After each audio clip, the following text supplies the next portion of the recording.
Bonjour et bienvenue. Aujourd'hui, on va plonger dans une mise à jour d'Internet qui est absolument cruciale, mais qui est presque invisible pour la plupart d'entre nous.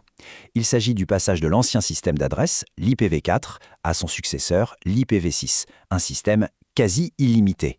C'est en fait ce qui permet à Internet de continuer à grandir. Allez, c'est parti. Alors ce chiffre, un peu moins de 4,3 milliards, eh bien pendant des décennies, il a défini les limites de tout l'Internet. C'est le nombre total d'adresses possibles avec le protocole original, l'IPv4. Quand il a été créé, ça paraissait astronomique, vraiment. Mais aujourd'hui, la question est évidente, n'est-ce pas? Est-ce que c'est vraiment suffisant? 4,3 milliards d'adresses, pour un monde où absolument tout, du téléphone à la montre en passant par le frigo, est connecté. Et la réponse est non. Mais alors là, pas du tout. On est à peu près 8 milliards d'êtres humains sur la planète. Si on ajoute à ça tous les smartphones, les ordinateurs, les serveurs, les objets connectés, le calcul est vite fait. On a beaucoup plus d'appareils que d'adresses disponibles. Et ce déséquilibre, il nous a mené tout droit à ce qu'on peut appeler une crise. L'architecture même sur laquelle Internet a été bâti, l'IPv4, est tout simplement arrivée à saturation. Le réservoir d'adresses est à sec. Juste pour rappel, l'IPv4, c'est ce système qu'on connaît tous, même sans vraiment le savoir. Ce sont ces fameuses adresses avec 4 nombres séparés par des points. Sa limitation fondamentale, c'est un système qui est basé sur 32 bits, ce qui limite mathématiquement le nombre total d'adresses possibles.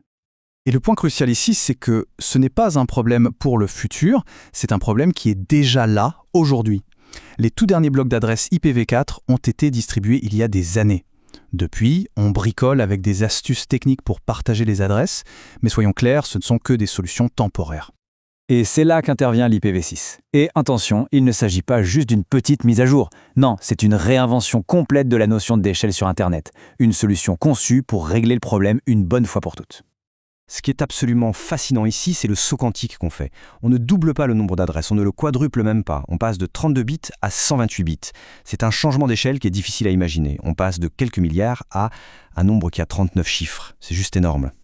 Le nombre total d'adresses possibles en IPv6, c'est ça, 2 puissance 128. C'est un chiffre qui est tellement colossal qu'il est presque impossible de se le représenter concrètement. On parle de milliards d'adresses. Pour essayer de rendre ça un peu plus concret, voilà une analogie qui est assez parlante. En gros, on a résolu le problème de la pénurie d'adresses pour un futur très lointain. On est tranquille. Bon, maintenant passons un peu à la pratique. C'est bien beau tous ces chiffres, mais concrètement, ça ressemble à quoi une nouvelle adresse IPv6? Parce que qui dit nouvel univers de possibilités dit nouveau format à apprivoiser. Alors on oublie les 4 nombres séparés par des points. Une adresse IPv6, c'est bien plus long.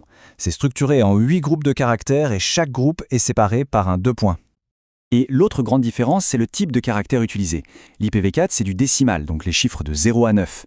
L'IPv6, lui, il utilise le système hexadécimal.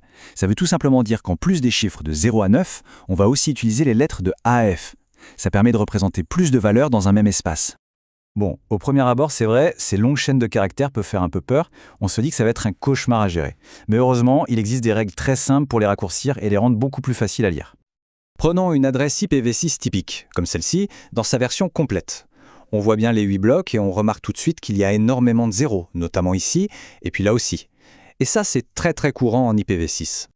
Et en fait, il n'y a que 2 règles d'or à connaître pour simplifier tout ça.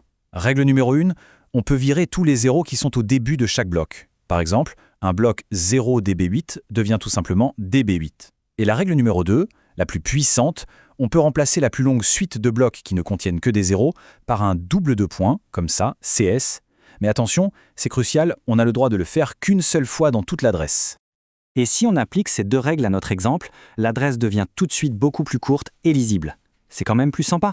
La raison pour laquelle on ne peut pas utiliser le double de points plusieurs fois, elle est logique. Ça créerait une ambiguïté. Le système ne saurait plus combien de blocs de zéros ont été remplacés à chaque endroit.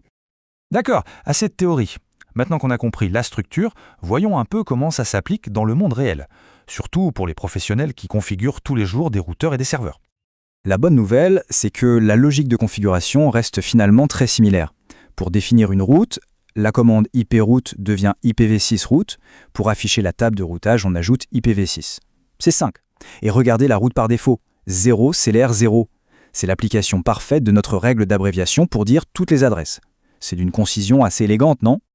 Une autre fonctionnalité vraiment fascinante de l'IPv16, c'est l'autoconfiguration. Un appareil peut en fait créer sa propre adresse IP unique en se basant sur son identifiant matériel, son adresse MAC. Le processus s'appelle EUI64. C'est un peu technique, mais l'idée de base est simple. On prend l'adresse MAC, on insère une séquence standard au milieu et on inverse un petit bit. C'est une manière super astucieuse de garantir que chaque appareil ait une adresse unique sans aucune configuration manuelle. Donc, si on résume, le problème, l'IPv4 a atteint ses limites, on n'a plus d'adresse. La solution, l'IPv6 et son nombre quasi infini d'adresses. Son format en hexadécimal peut paraître complexe, mais il se simplifie très facilement. Et l'avenir, c'est tout simplement la base sur laquelle l'Internet de demain est en train de se construire. Et on termine avec une question qui est un peu le grand paradoxe de toute cette histoire. L'IPv6 est techniquement supérieur, il est absolument nécessaire, alors pourquoi, en 2024, des pans entiers d'Internet fonctionnent encore sur le vieux système? C'est ça la grande question. Cette transition est à la fois inévitable et incroyablement lente. Merci d'avoir suivi cette analyse.